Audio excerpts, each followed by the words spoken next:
So here's another vector operation where dot product plays a key role in the computation. It is called projection. Projection. And if I have two vectors, which I have originated from the same point, and I wish to find the projection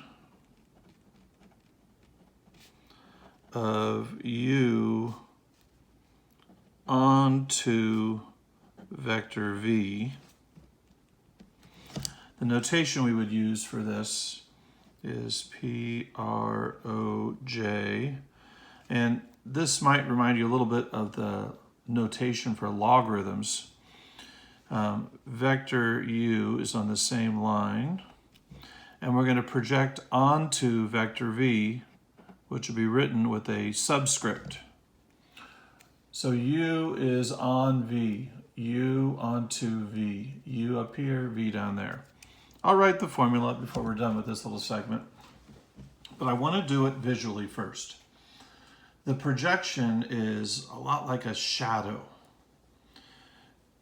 It's a lot like a shadow. And so what we're interested in is what would happen if I had a light source up here and it was perpendicular to V, the one we're going on to.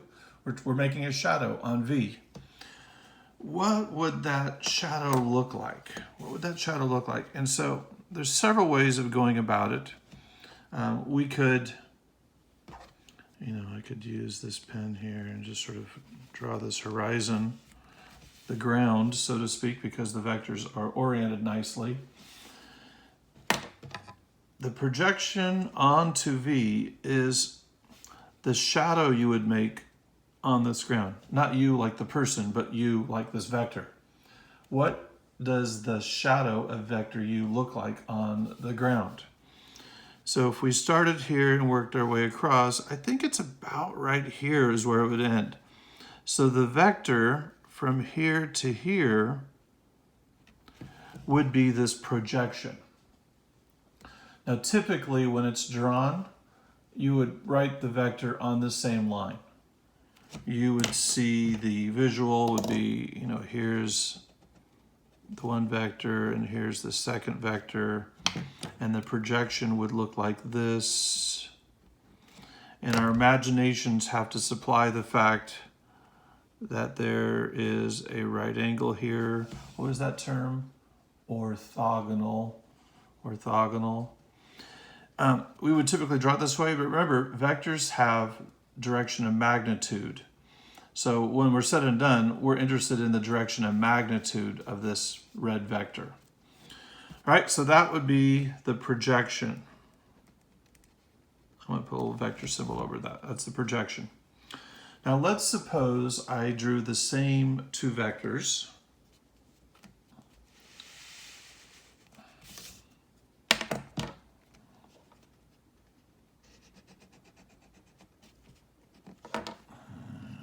Okay. There's vector u and there's vector v. But I wanted to reverse the projection, and I wanted to do the projection of v onto u. Well, then I need to imagine that there's a light source that's perpendicular to u, that where the shadow is going onto vector u. And you could sort of look at it this way. I should have used a different color. Oh well.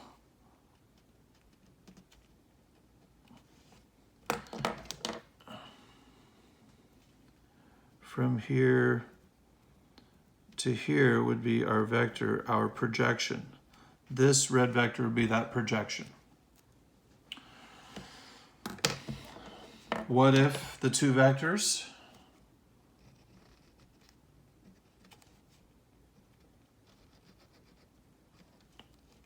u and v, what if they really were orthogonal? What if they were perpendicular to each other? What would that projection look like? What would that projection of u onto v look like? Well, that projection is like saying there's no shadow at noon. the sun is directly overhead, you'd have a single point. We would end up with the zero vector. The zero vector. It doesn't really give us a direction or a magnitude. That happened. And then one last little visual here. What if this was our first vector? And what if this was our second vector? What if we were projecting onto V this way? What does this projection look like? This projection of U onto V look like? Well, we extend the horizon and we build our orthogonal or right angle. And in this case, the projection points in the opposite direction. So all of these examples were the visual of what projection is. What we don't see is how do we compute it? I believe if I knew how to find the magnitude, I could use my right triangle trigonometry and make these measurements. Well, this vector calculus class and the people that use vectors have realized that there are vector tools that are more efficient, quicker ways of entering in the data and generating solutions. So you don't actually have to solve a triangle, for example. Solving the triangle is not bad math, but it's when you realize we're several courses beyond trigonometry now. So let me just write in the formula for you before we jump out of this video. All right, the projection of U onto V can be written several ways, but it involves the dot product of the two vectors divided by the magnitude of the vector we're projecting onto. So in this case, V squared. So the square of that vector we're on, so this is in the bottom, this is in the bottom. And then you can see that the projection is in the same direction as vector V. So we get a number out of this, and then we multiply that number by vector V. That's a scalar multiplication, and we will get this new vector. So that V was longer here.